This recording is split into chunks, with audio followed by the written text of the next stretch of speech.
We now turn to our plenary panel, a discussion on the central theme of our conference, development in the age of populism. Special welcome to our online audience joining us via live.worldbank.org, as well as everyone participating in the conversation on social media channels using the hashtag ABCD2025. Our distinguished panelists will examine the implications of populism for poverty reduction, explore how governments are balancing short-term political considerations with long-term development objectives, and consider the role that global institutions can and should play in this context. The session will be moderated by Mr. Justin Sandefur, who leads a program on economic growth in low and middle income countries at Open Philanthropy. Over to you.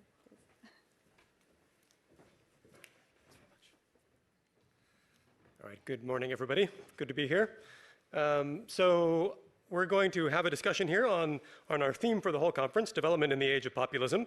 I want to kick off by welcoming our panelists, in addition to Inder Mitt, who you've already met, who is Chief Economist and Senior Vice President here at the World Bank. We also have with us, why don't we go ahead and come on up to the stage, Rachel and Danny, if you want to come on up.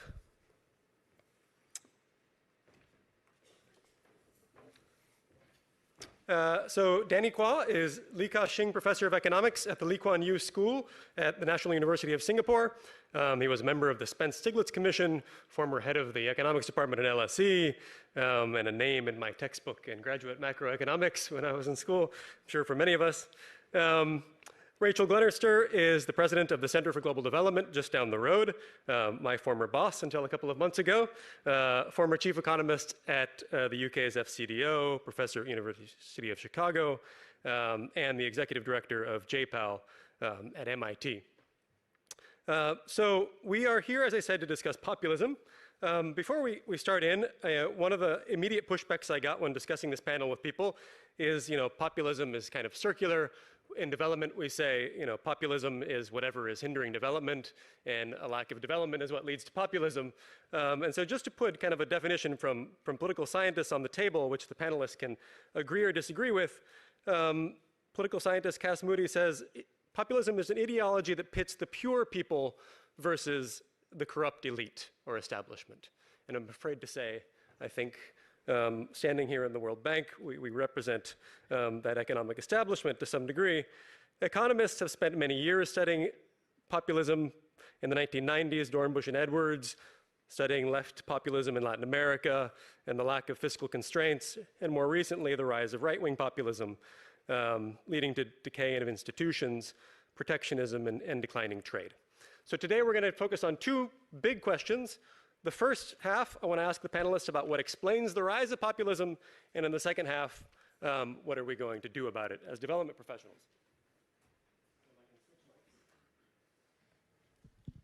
Is this on? Yes, excellent. So let's kick in to that first half about what explains the rise of populism. And I want to start with Danny, with you. The paper I just mentioned, recent research shows that in 2018, we reached peak populism, more populist leaders in the world than at any other point by the measure of a recent AER paper. Give us your explanation for why that's true. Economists focus on economic grievance, and maybe as somebody who's studied the rise of Asia, you can talk to us about the role of Asian growth and globalization as a factor in the West. Thank you, Justin, for kicking us off. And thank you all for sharing your morning and your time with us if you're coming in online. What was really striking in the graph that Inder Mitt you showed was that populism, doesn't matter whether it's right-wing or left-wing, it has reached a peak. If we don't fall into the labels, right or left, but we simply think about what it is anger. It is a world that is angry. And it is angry for perhaps different reasons or perhaps for underlying economic reasons. Justin is an economist, many of us are. Our natural inclination is to go to economics as a way to think about why there is this anger. And indeed, there's reason to think about why this anger has emerged, despite what on aggregate seems to be well-performing economies.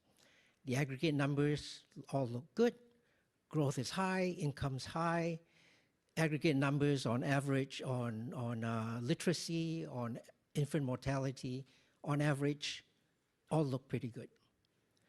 But what that average does not reveal is a lived experience that is different across different groups of people. So the challenge that you put is, does economics alone give us a way to think about why there is anger from so many different segments of the population? Let me suggest the answer is yes, but also no. That there are reasons to think that the aggregate performance is not what we think it is, but there are also reasons to think why additional factors kick in. A prime suspect for almost everyone in this room, given the way the world has gone with great power rivalry, with nations pulling the thread on a rules-based multilateral order, is that geopolitics has kicked in. And geopolitics, for so many of us, is something that defies economic thinking. In fact, for many of us, geopolitics is the dustbin of bad economics. It is what we go to when we can't explain something that's happening economically. Let me end this first set of answers to you by saying that we're now in a situation where economics and geopolitics have become collinear in making the world an angry place.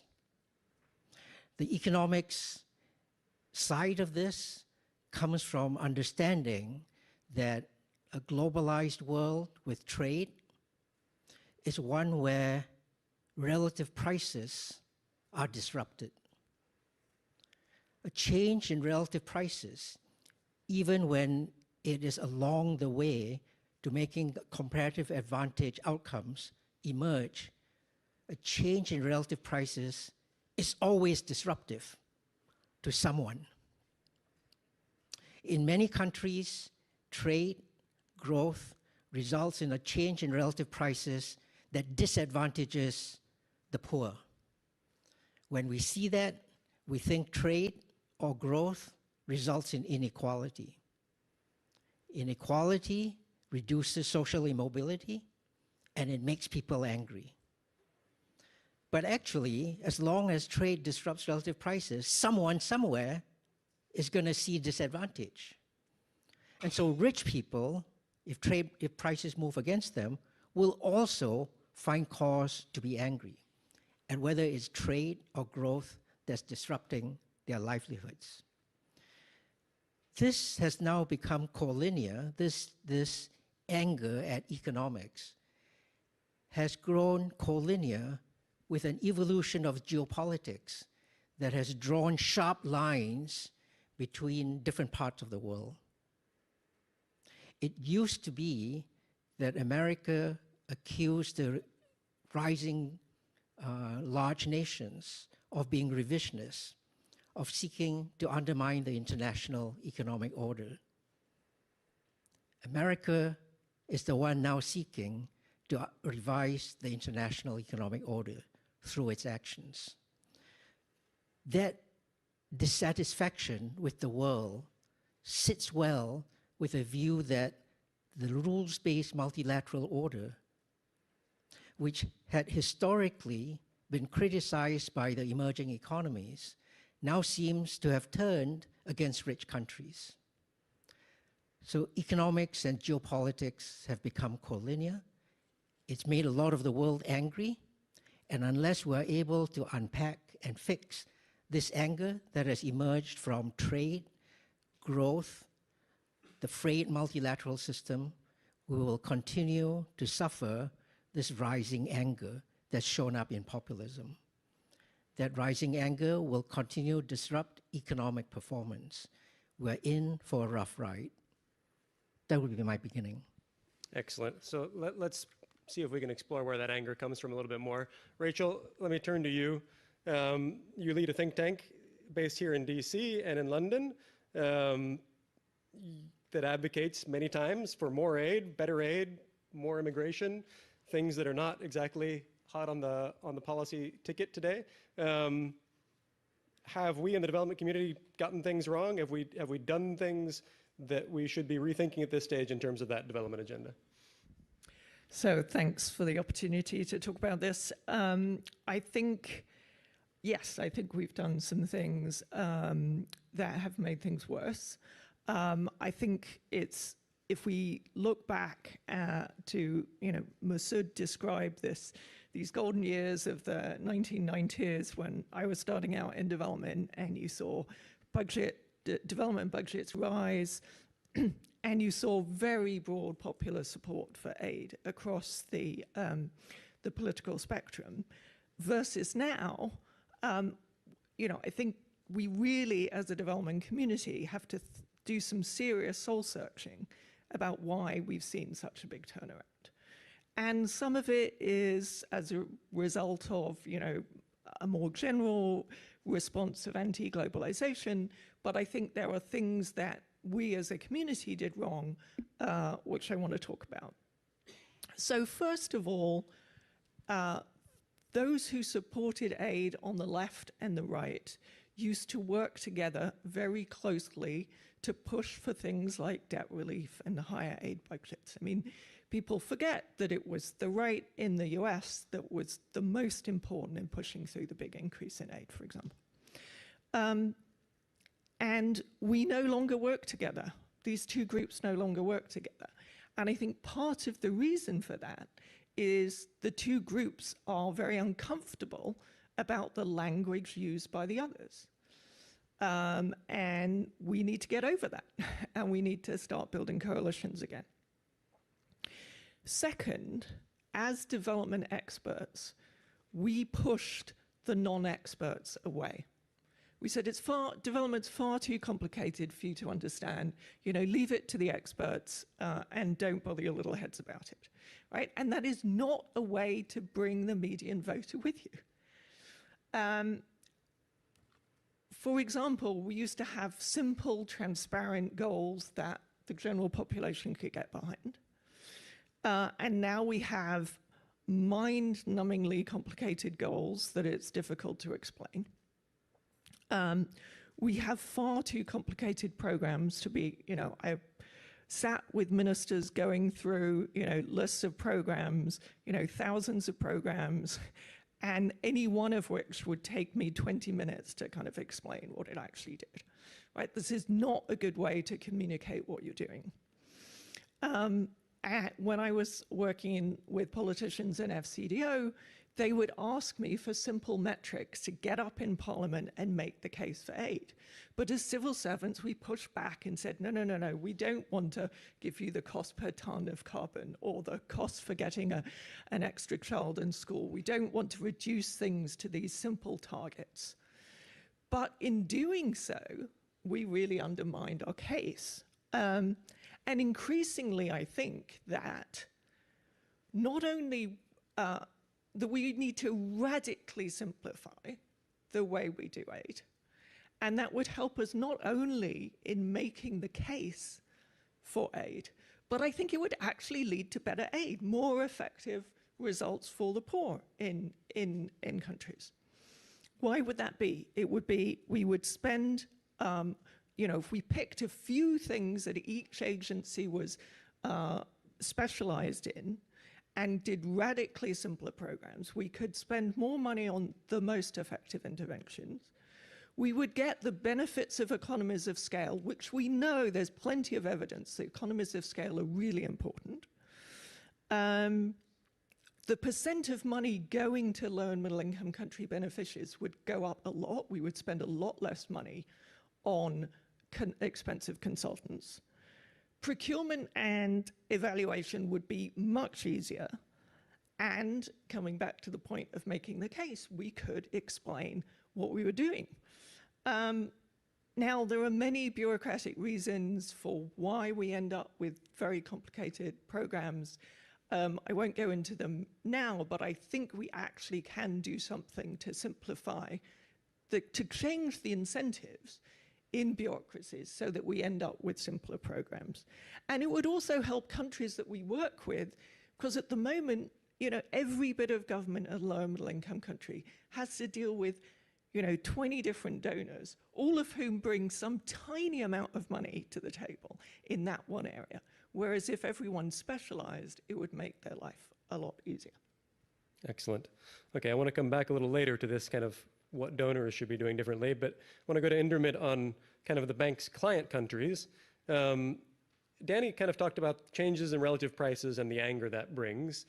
For many of the bank's clients, I mean, the heyday of globalization was also the heyday of massive poverty reduction, and yet even in India and Indonesia, many other big bank clients, you see a surge of populism.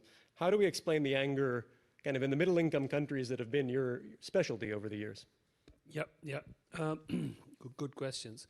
So, you know, I was struck by what Masood said, and I think he has it. Right.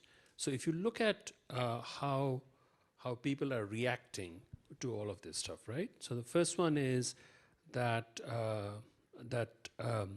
most policymakers in emerging markets and developing economies have moved on from this current crisis. Okay, and they say that what comes next should not start from where we are right now. We should start afresh.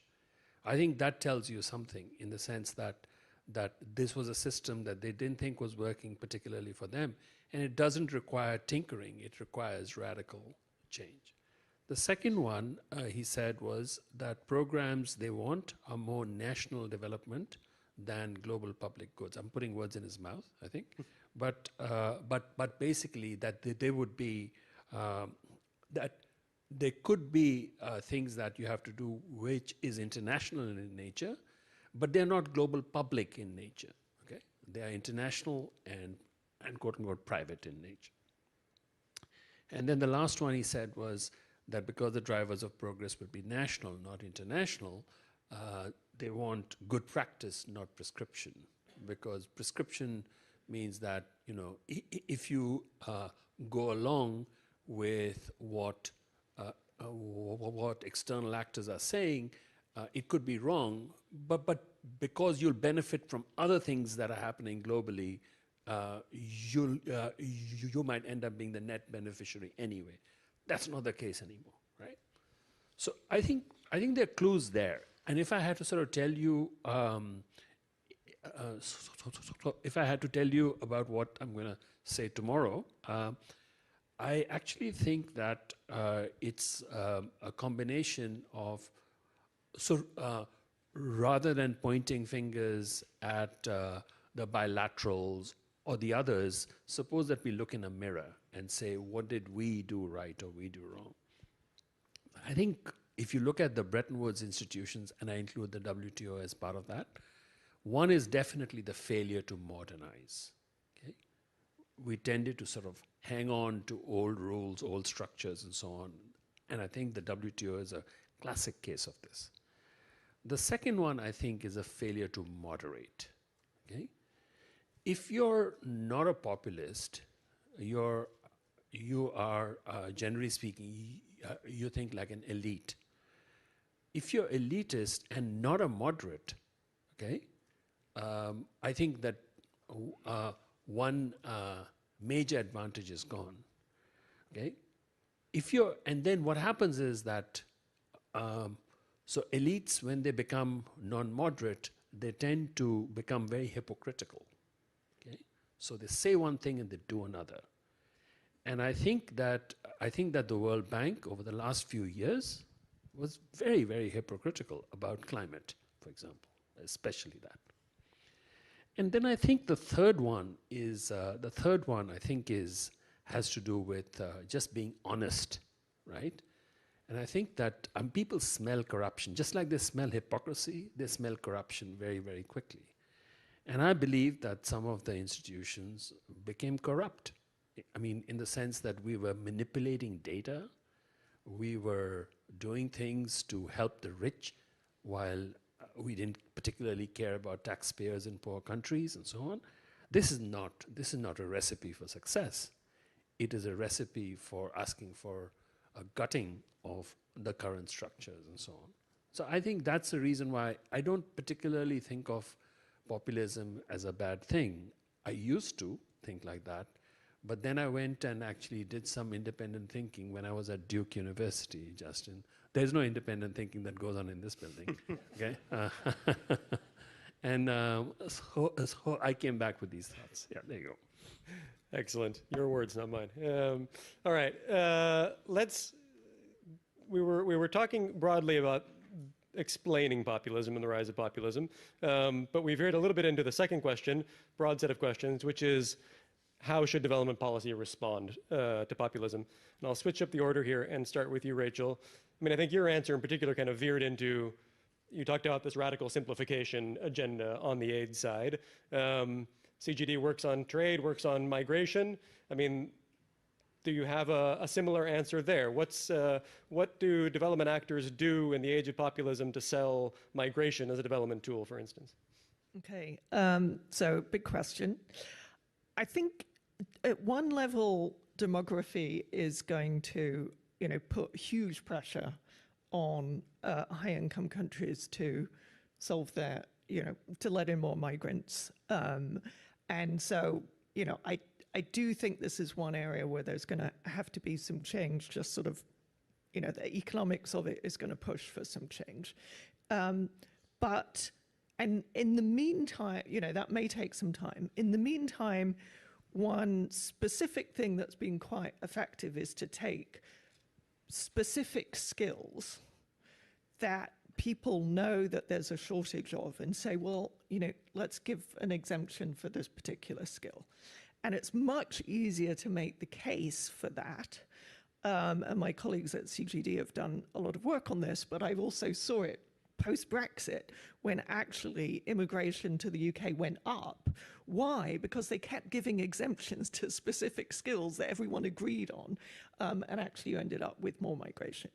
So that's, one thing you can do. But the other thing for low and middle income countries is there's a lot that they can do to get the benefits of migration, which we know are huge, even if you've got blocked routes to high-income countries. Well, first of all, there's a lot of migration between low and middle-income countries. So let's work to integrate those people who are already flowing across borders in low and middle-income countries. The World Bank has a refugee window, which I think is extremely important, because when we talk about the different priorities of donors versus countries, one of the priorities is, local countries may not put as much priority on refugees. But there are huge benefits to compacts with countries where where the hosting country allows refugees to work, for children to go to the local education system, and there's a chance for a deal there, right? And we did this with Jordan. You let refugees work, you let their children go to local countries. It costs about half as much to host a refugee if you allow this kind of integration and allow them to work. So I really encourage the World Bank refugee window to focus much more, rather than just giving support, to really push for policy reform to integrate refugees into the local economy. And finally, there's a lot that can be done to ease migration within a country. We see big benefits for people who migrate just within, who, again, recent work from CGD, you tell people about the benefits of working in Nairobi and you get a 9% increase in wages. So there's a lot that countries can do, even if that route to high-income countries is blocked. Great. That's reassuring to hear a positive vision for a migration agenda. This is still kind of the high-income country perspective. I want to go back, maybe turn to you, Danny, for sort of an international, a take on international cooperation in the populist era. And this is maybe bleeding into a little bit of what you're going to say in the next hour. But one kind of proposal you read about is that international governance can move on without the populists. We can have kind of a coalition of the willing. The WTO can do alternative dispute measures. The WHO can still do the pandemic treaty. Is that the model that you see as viable going forward, or where do you see it going? Thank you for turning the question to this now, which is much more forward-looking. Listening to what Indermit and Rachel have said, and seeing how developments have unfolded in the real world over the last 3 months or so, I'm much more optimistic now that we can build a system going forwards that looks in a way like a constrained or restricted or pathfinder multilateralism. Not the full-blown multilateralism that the world has enjoyed these past 8 decades, because the major player in architecturing and supporting that rules-based multilateral order has now decided not to be part of it, not in the same way. So I think about 3 things we need to clear in terms of building this new system that you imagine they are forcing me to think about. First is it physically possible to build an international system that's a new world order that looks in some ways like the old world order -1, where the one obviously is the United States. Now, the United States today, in terms of this feasibility issue, the United States today imports 11% of what the world exports. That, incidentally, is about the same ratio as what the United States imports from China in terms of what China exports altogether. China is a representative country in dealing with the United States. So some states in the world export more to the US, some less. But the fact of the matter is, the world trades 8 times with itself outside the United States than it does with the US. On that sheer arithmetic alone, it will be painful to try and build a multilateral world order without the US in it. But it's not existential. We can do it. Moreover, we might not have a choice. If the United States continues on this trajectory of grievance against how the rest of the world trades with the United States. So we might have to do it. It will be painful, but we can do it. Now, there are 2 sides to this. There's the United States, and then there's the rest of the world. Even if the rest of the world continues to believe in the principles of free trade, economic exchange, comparative advantage, we have just spent the first part of this panel talking about how angry the world is. The world is angry. It is populist because segments of society are angry at the elites within that society. That's what populism is. Nations are angry at other nations because they feel that the system has disadvantaged them. And from what we said earlier, it actually doesn't matter whether you're a rich country or a poor country. You have a grievance against the rest of the world. So going forwards, if we are going to build this system, Justin, that you're asking me to think about, even if we put the United States aside, we've got to figure out how the rest of the world comes together in what, as you say, the FT describes as a coalition of the willing. We have to work hard at that. We have to figure out that disrupted price vectors will make some people angry within our societies. We've got to manage trade and globalization, even if it's restricted, better than we have in the last 80 years. We cannot any longer allow the statement that within an economy, free markets will figure out labor allocation. We've got to take seriously that within countries, labor markets don't adjust instantaneously. So going forwards, the world is not, even without the United States, the world is not about to burst out in an orgy of love and mutual collaboration. We've got to figure out systems so that we can not appease, but take care of the people within each of our societies, and then still be able to tell the good narrative about comparative advantage and free trade.